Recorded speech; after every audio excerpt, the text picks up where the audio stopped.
So over here you can see that I have a calendar event right here, and let's say I want to edit it. So over here, if I were to change the time, then I can simply click and drag and change around the time of the calendar event right here, and you can edit or discard this. So let me just go around and edit this, and over here you can see that you get the editing option over here just like this.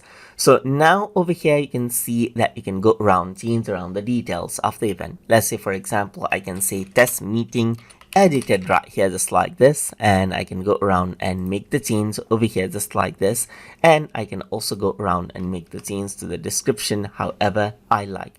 I can go around over here and change around the location right here to, let's say for example, I'm going to go around and say Singapore right here just like this. So I can just go around and do that and then add around the location over here.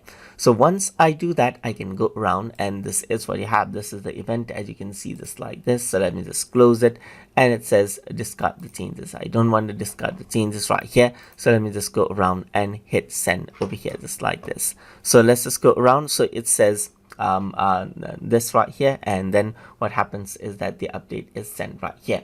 So now you can see that the calendar event has been updated right here, and that is how you can edit it. So once you go around over here on the calendar event, there are some range that you can edit it. So you can go around and edit this event, and over here you can see that there is a date right here. You can go around and add in other people that you want. So you can go around and attach people emails of people that you want to attach this to. You can set the time right here, the location, and the description right here, and you can also see the calendar over here. On the top you have the option to duplicate events or join this in Teams, and then response, and you can also set the reminder to 5 minutes before or 2 hours before according to how you want.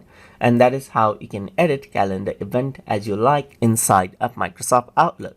So if you guys learned something, as always, please like, comment, share, and subscribe.